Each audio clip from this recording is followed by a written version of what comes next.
He had also indicated in this same recording that he put out 15 minutes long that it was Manasseh Azariah that first even mentioned to him that the MD had signed this contract on December 4th. Manasseh Azariah also replied on his Facebook page, says, "I watched your special morning edition of Good Evening Ghana, in which you named me.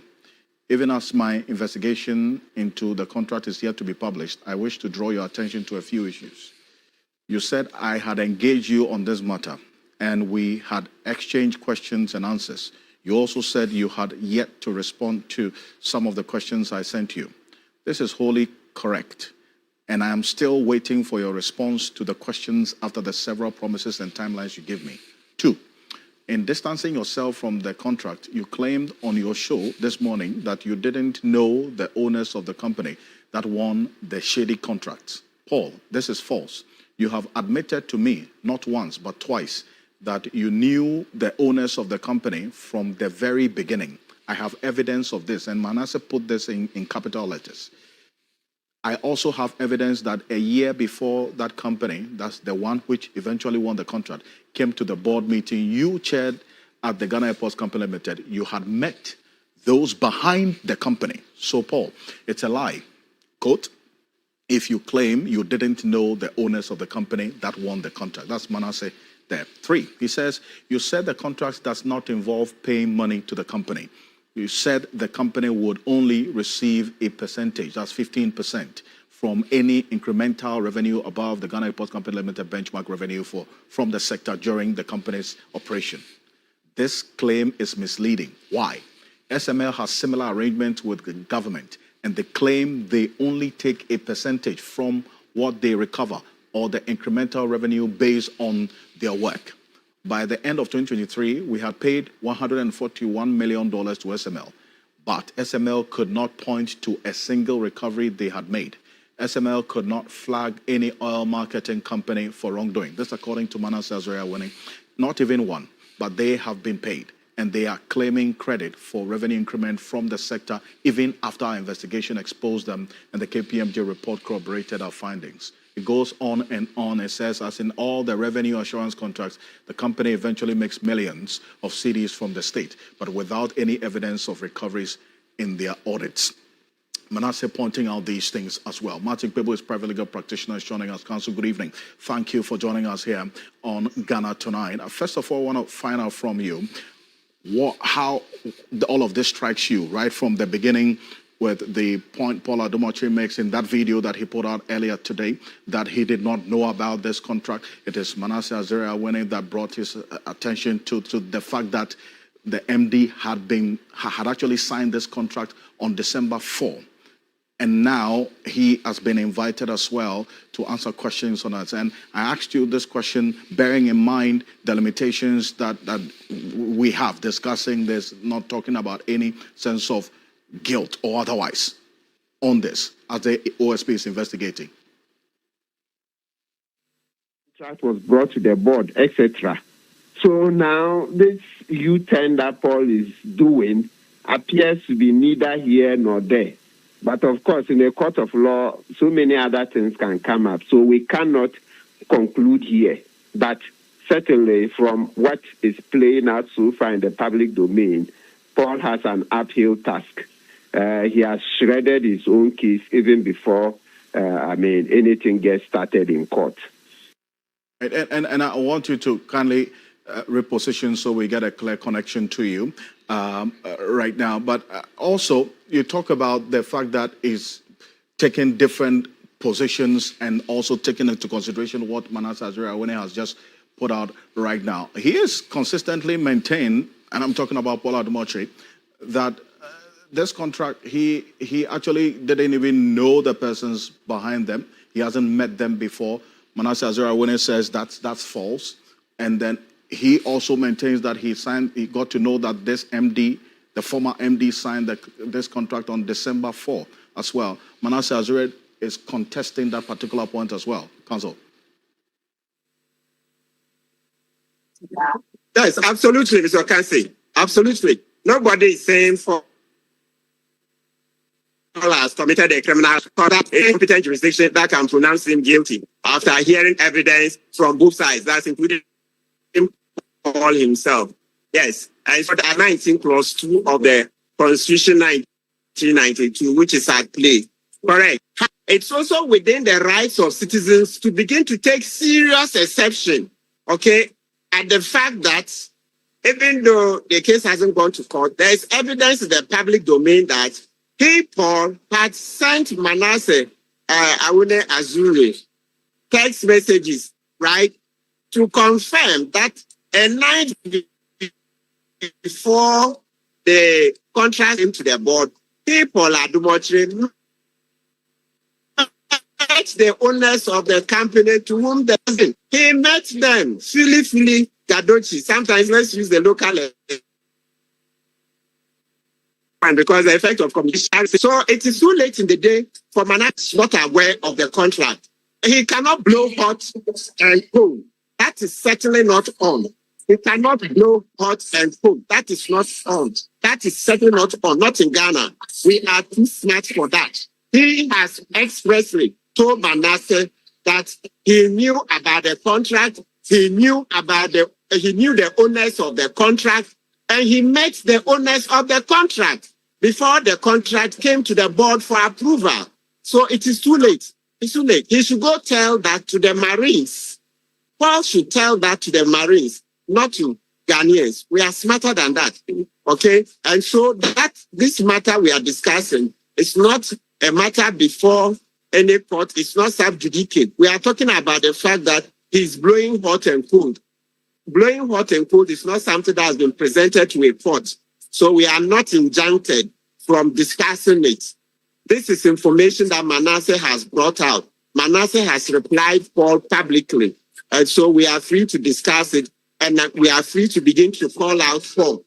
And I make reference to that particular response by Manasseh Awune consistently because of some of the issues that he raises there. How do you see this case playing out in the coming days, taking into consideration what the special prosecutor himself or the statement from his office detailing the fact that as we speak now, Paul Otchere says he doesn't have any landed property in his name of any value in Ghana, and as a result, those bail conditions have so far not been met as far as we do know. As of now, there are any updates, we'll definitely put it out to our viewers and waiting on the special prosecutor to give us those updates. But how do you see things playing out in the coming days?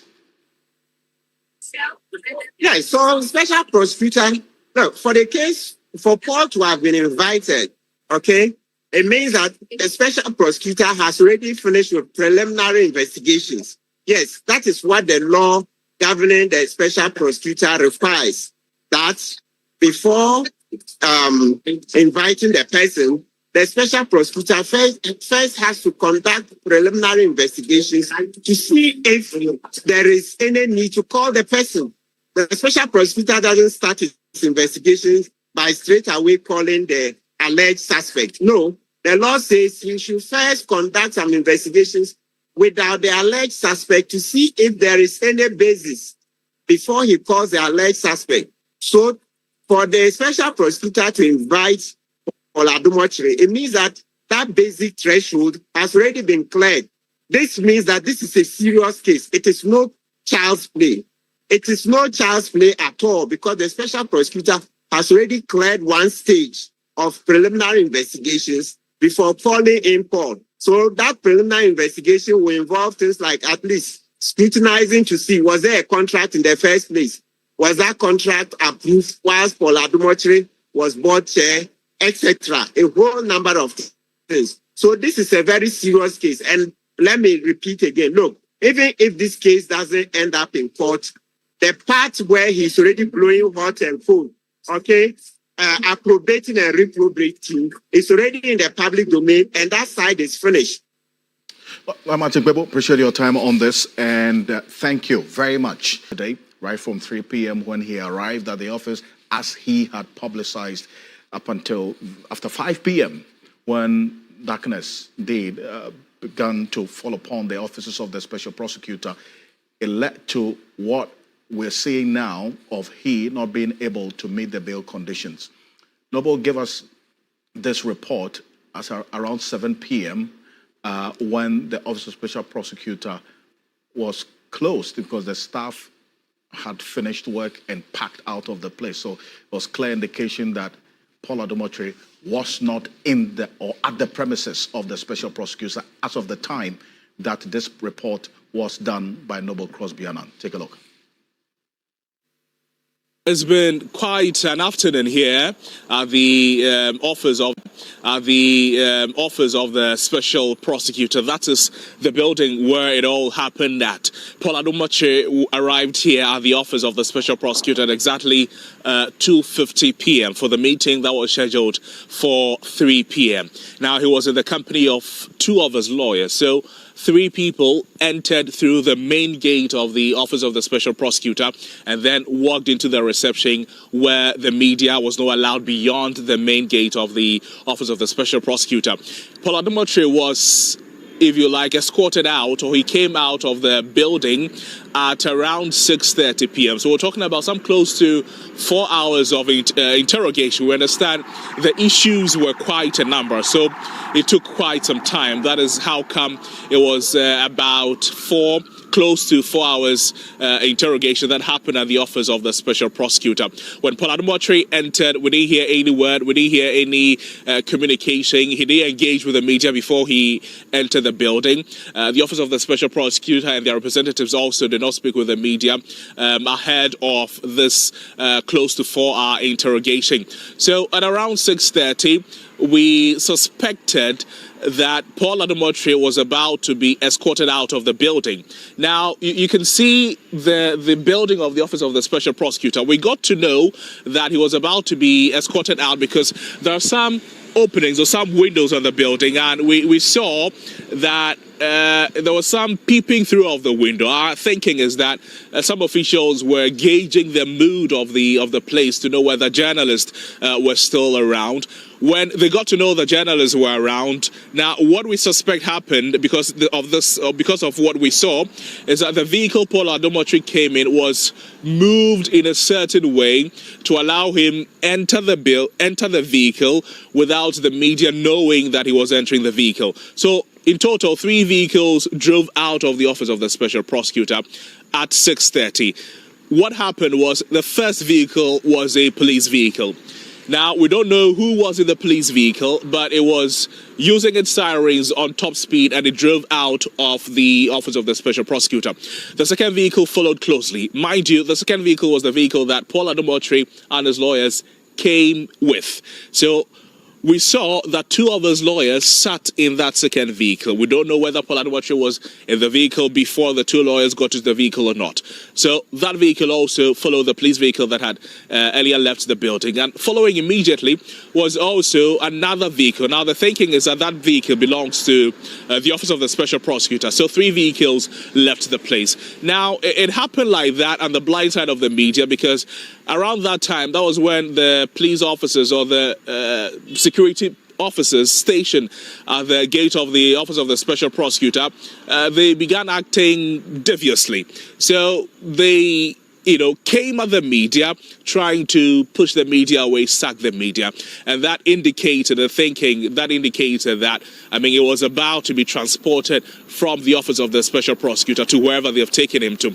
At the moment, we don't know where Paul Adom Otchere has been taken to.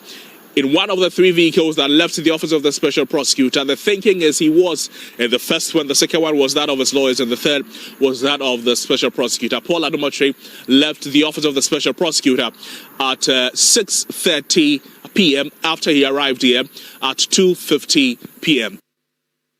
So that's the earlier report that Noble Crosby Annan put out. That's around 7 p.m. Just to give us an idea of how things were at the prosecutor's office. But will definitely, just to give us an idea of how things were at the time at the Special Prosecutor's office. But the Special Prosecutor's statement has a number of sticky points that gives us an idea of how things are playing out right now. One is that, yes, the Special Prosecutor interviewed Paul Adom Otchere and the 2 others. Paul Adom Otchere has, and the second point is that Paul Adom Otchere has been charged. The third point is that Paul Adom Otchere has so far been able, been unable to meet his bail conditions. Now, the fourth sticky point that you must take note of that, he is required to present 2 landed properties of no specific value registered in his name. But then, it stands to reason that the only reason why Paul Adom Otchere is still, from what information we're getting from the sources close in there, is that he's not been able to meet this bail condition, reason being that he says he does not have any landed property in Ghana in his name. As a result, he remains in custody until the bail conditions are satisfied. Now, what we do not know is whether or not some persons would come in to stand surety for him, or the night will be passed at wherever he is, apart from home. That is what is playing out right now. But he has indicated, based on the special prosecutor's statement, that he says, I do not have any landed property in Ghana of no specific value. I don't have any land property in my name. So as a result, he is in custody until he meets that bail condition. But if you recall, we woke up to a statement. In fact, there was also a video to that effect by Paul Adom Otchere. He had recorded an episode of his program to respond to some of the issues that the special prosecutor, he thought the special prosecutor was going to invite him based on that particular indication that he got yesterday. At least from what we do know, he has mentioned that, one, he didn't know that there was any contract that had been signed with this said company. 2, it was Manasseh Azere who even told him that the MD of the Ghana Airports Company Limited had signed this contract. He didn't know about it. And take note of the date of the contract signed. On the 3rd of December 2024. This was some 3 clear days. In fact, that's on the 4th of December. 3 clear days to December 7, 2024. And then also, he indicates that no money has been lost and no money was paid. This is his account of the reasons why he says the OSP is on a path of witch hunt. Take a look. Act doesn't mention the board chairman anywhere. But anyway, this is Kesi Ajabe and the OSP, so no problem. All right. So he says he's investigating something related to revenue assurance audit service of a contract between some company, Evertex.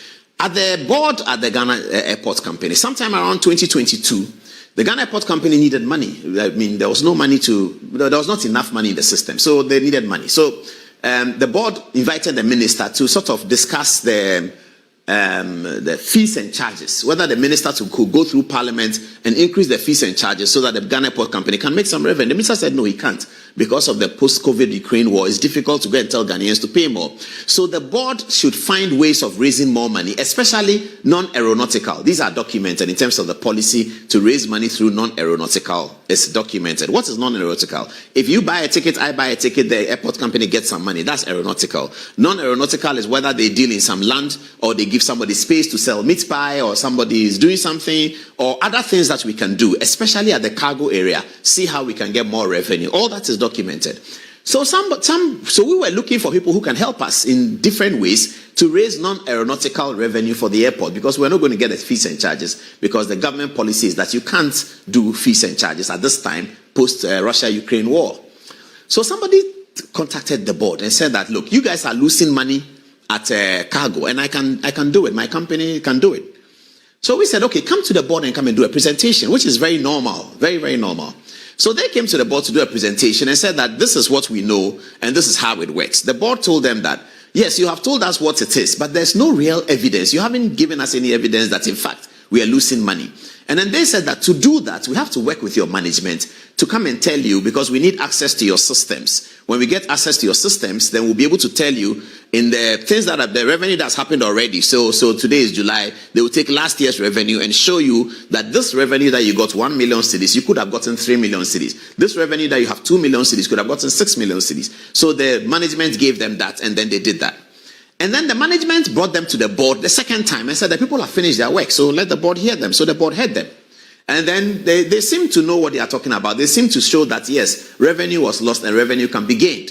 So the board told management that, okay, go ahead, which is also normal. The board tells the management, MD and your people, go ahead and work with them and report back to us. So they did, and they went to work with them. And then we continue our meetings. I had forgotten about it. I don't know anything about it. Then the management comes back that they finished with the people. They brought a proposal. It's a workable proposal, but it looks like the proposal, the people are saying that, well, I left something out. When the people said they wanted to do the audit, the original audit, we told them, and I in particular said it at the board meeting, that we can't pay any money. The Ghana Airport Company cannot pay you any money at all to do this work. Well,